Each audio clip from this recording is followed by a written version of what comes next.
So the Catechism says that peace is the fruit of justice and charity. So if we want to have peace in the world, we work for justice and for charity. Justice, of course, is giving to the other what is their due, and a very important virtue. We have a capitalist society in America, and we see some of the greatness of that and some of the weaknesses, which would be kind of greed. But some of the greatness is the entrepreneur and expressing talents and gifts and rising up, providing for one's family and children and so on, and creativity in the workplace. But everything that which we have a right to private property, everything we have also still has some correlation or relationship with others. So the church teaches about the universal destination of goods.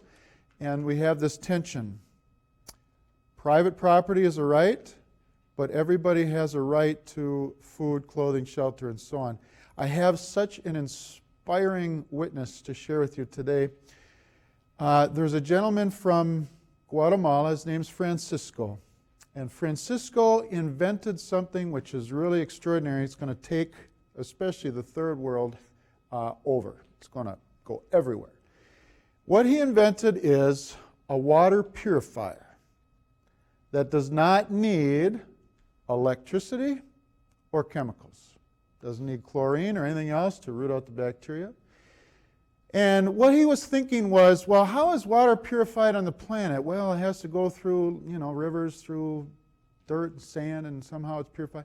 So he came up with this invention, and essentially what it is, it's clay mixed with sawdust.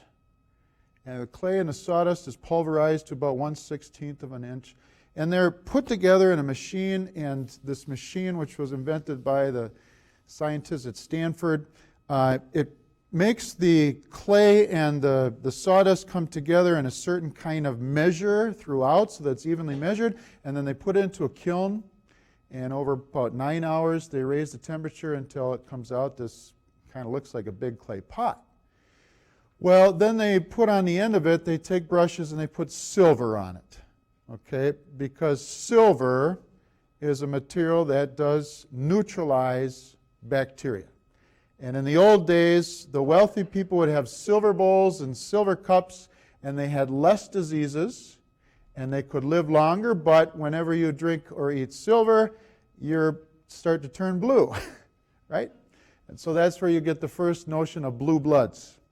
People who used to have food and drink and stuff out of silver, okay? So the silver neutralizes the bacteria. Now, all you have to do is pour this water into this clay pot, and it works its way through the 1-inch base. The kiln has brought it together, and something called tortuosity, for all of you scientists here, tortuosity, you can memorize that term. Tortuosity is when any kind of liquid, the heat with the sawdust would move towards the center to kind of go away from the heat, and it creates these little caverns, little caverns. And so when the water goes through, it has to go through this maze, and then it contacts the silver, and the bacteria is neutralized.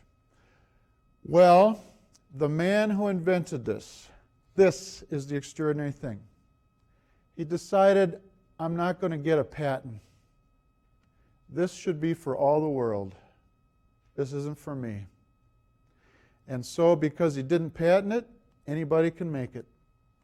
And there's a man in Guatemala, Philip Wilson, who has a factory, and what he does in the spirit of the founder or the inventor, he makes these things, 400 a day, and he sells to those who can afford for like a couple $100, depending on what kind you might get. And then he gives them for free to all the schools. And so the children in the schools are not as sick. They're not missing as many class days. He sells them to the poor for $30, basically at cost. And the poor people can pay that off in like 3 months because they pay $10 just to get wood sticks when they boil their water. And instead of having boiling water to get rid of the bacteria, they can just use this water purifier. Well, that is a man, I think, who really witnesses to a tremendous generosity and charity, and that is the kind of witness we need in our world. Now, you young people, if you've been in the news, we have a lot of protests, don't we? There's a lot of protests all over, and Donald Trump has just signed into effect an executive command. We will not allow people into our country from these 7 countries in the world, Muslim countries and so on, and I think all of us would agree we do need to vet immigrants to have to make sure we bring in people who are going to treat us with kindness, right? But there's a feeling of fear and a dis-ease and an unsteadiness. And one thing we need peacemakers. In the Beatitudes today it says, "Blessed are the peacemakers, for they will be children of God." How are we going to do that? Just being nice is not enough. We have to bring people to Jesus Christ because He's really the answer to the violence in the world. He's the one who will bring harmony to our soul and body and harmony to our relationships. And so if we're going to be peacemakers, we're going to bring people to Jesus Christ. And following that, we're going to begin to live the virtues of justice and charity. As the Catechism says, peace is a fruit of justice and charity. So today, let's consider this one idea today of being peacemakers.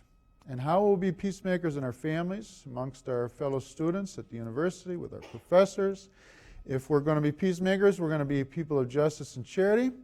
And most of all, we're going to bring people to Jesus.